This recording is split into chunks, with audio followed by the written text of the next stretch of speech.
Hello friends, मैं अमित। आज हम लोग इंग्लिश ग्रामर में correct use of adjective plus preposition की बात करेंगे। जैसे अगर हम लोग बात करें first word angry, angry angry के साथ हम लोग प्रीपोजिशन का क्या यूज करते हैं? हम लोग यूज करते हैं एट का, और दूसरे प्रीपोजिशन विद का यूज करते हैं। तो कहाँ हम लोग एंग्री एट का यूज करेंगे और कहाँ एंग्री विद का, ऐसे बहुत सारे एग्जांपल्स भी हम लोग देखेंगे।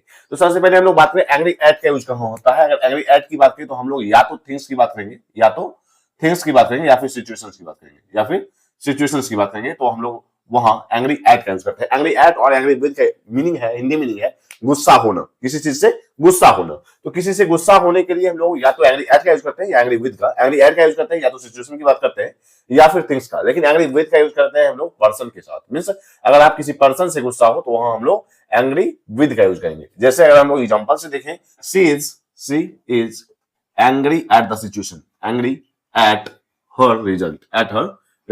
वह अपने रिजल्ट से गुस्सा है, तो एंग्री एट का यूज कर रहे हैं हम लोग कहां? सिचुएशन पर। हम लोग कहां यूज कर रहे हैं? सिचुएशन पर। लेकिन अगर हम लोग बात करें एंग्री विद का, दूसरा एग्जांपल हम लोग लेंगे, he was angry with his friend.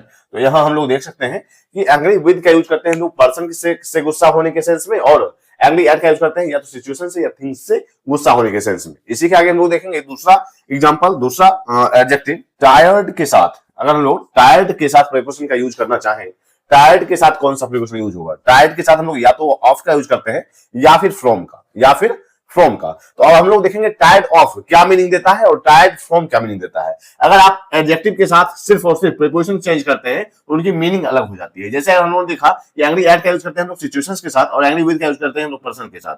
Tired of का यूज करते हैं हम लोग अगर किसी चीज से ऊब जाने, किसी चीज से ऊब जाना, उस सेंस में हम लोग टायर्ड ऑफ का यूज करते हैं। टायर्ड ऑफ किसी चीज से ऊब जाना। लेकिन अगर हम लोग बात करें टायर्ड फ्रॉम काम से थकान होना, काम से थकान के सेंस में हम लोग टायर्ड फ्रॉम का यूज करते हैं। तो टायर्ड ऑफ का यूज करते हैं किसी चीज से ऊब जाने के सेंस में, जबकि टायर्ड फ्रॉम का यूज करते हैं काम की वजह से थकान होने के सेंस में। जैसे एग्जांपल से हम लोग समझेंगे, I am tired of this noise. मैं इस नॉइज से ऊब चुका हूं, मैं इस शोरगुल से ऊब चुका हूं। या फिर she is tired of waiting, वह इंतजार करने से ऊब चुकी है। तो किसी चीज से ऊब जाने के सेंस में टायर्ड ऑफ, जबकि काम से थकान होने के सेंस में टायर्ड फ्रॉम का यूज करते हैं। जैसे हम लोग देखेंगे, they are tired from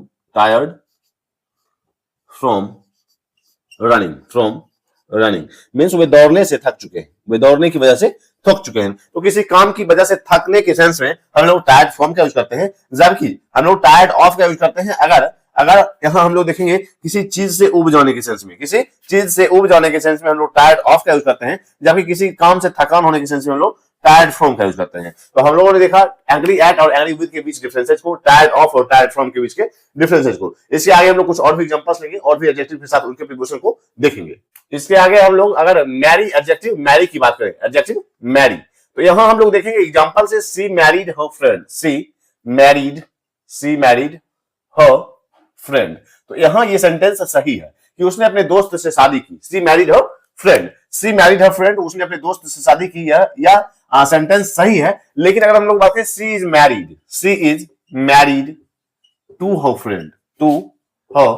friend, अगर हम लोग इसका मीनिंग समझे, जैसे अगर हम लोग फर्स्ट सेंटेंस देखें, शी मैरिड हर फ्रेंड, उसने अपने दोस्त से शादी की, लेकिन she is married to her friend means उसकी शादी उसके दोस्त से हुई,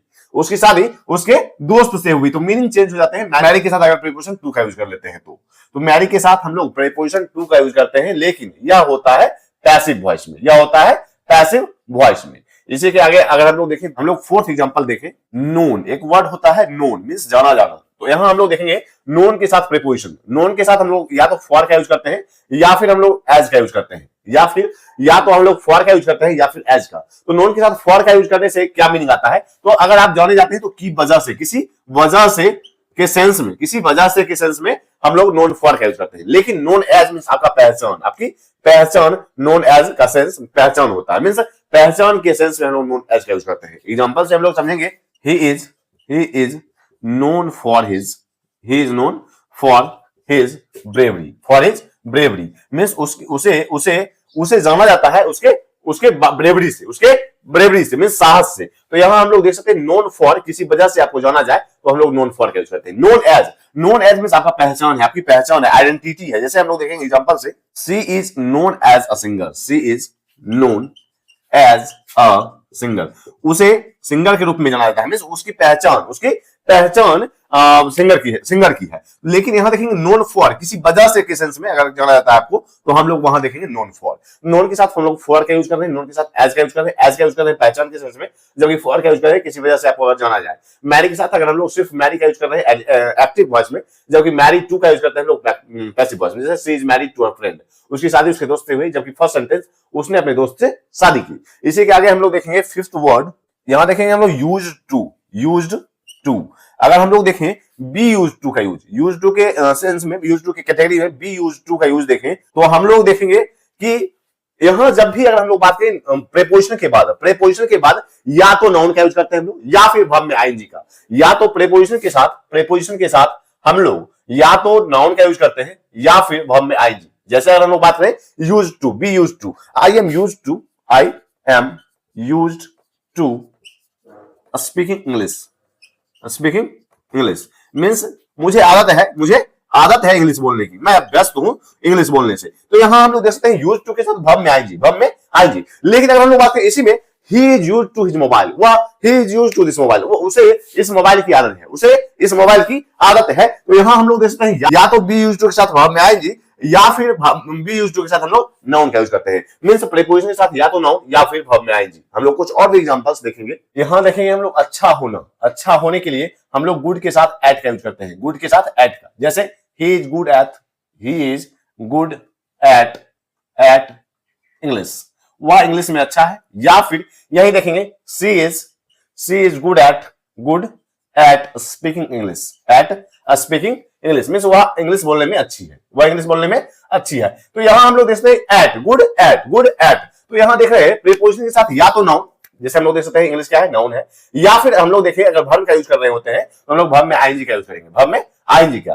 प्रीपोजिशन के साथ या तो नाउन या फिर वर्ब में आईएनजी, गुड के साथ एट का यूज। अब हम लोग कुछ फिक्स प्रीपोजिशन वाले एडजेक्टिव्स देखेंगे। जैसे हम लोग बात करें इंटरेस्टेड के साथ हमेशा और हमेशा हम लोग यूज करते हैं इनका। इंटरेस्टेड के साथ हमेशा हम लोग यूज करते हैं इनका। जैसे हम लोग एग्जांपल से समझेंगे, she is interested in learning English means उसे इंग्लिश सीखने में रुचि है। इंटरेस्टेड इन मींस रुचि होना मींस रुचि होना, तो उसे इंग्लिश सीखने में रुचि है। तो यहां हम लोग देख सकते हैं फिक्स प्रीपोजिशन के सेंस में गुड के साथ एट का यूज, इंटरेस्टेड के साथ इन का यूज। अभी हम लोग कुछ और भी एग्जांपल्स लेंगे। हम लोग देखेंगे रेस्पॉन्सिबल के साथ हम लोग हमेशा और हमेशा फॉर का यूज करते हैं। जैसे ही इज रेस्पॉन्सिबल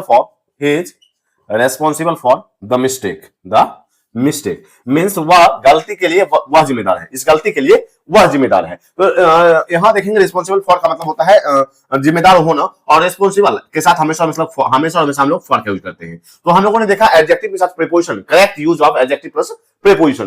तो वहां हम लोगों ने देखा कि सिर्फ और सिर्फ एडजेक्टिव के साथ अगर प्रीपोजिशन को चेंज कर दिया जाए तो उसका मीनिंग अलग हो जाते हैं। आप देखेंगे यहां हम लोग देख सकते हैं, अगर हम लोगों ने फिक्स प्रीपोजिशन की बात की तो गुड के साथ एट का यूज, इंटरेस्टेड के साथ इन का यूज, रिस्पॉन्सिबल के साथ फॉर का यूज। और भी अगर आप फिक्स प्रीपोजिशन की बात कर रहे होते हैं या अगर आपको फिक्स प्रीपोजिशन के बारे में और भी जानना है तो इसी चैनल पर एक सेपरेट वीडियो बना हुआ है, तो आप वो चीजें देख सकते हैं। तब तक के लिए आज तक के लिए इतना ही, मिलते हैं कल। अगर आपने इंग्लिश ग्रामर को सब्सक्राइब नहीं किया जाओ, सब्सक्राइब करें, इससे भी इंपॉर्टेंट टॉपिक आपसे शेयर किए जाएंगे। तब तक के लिए बाय।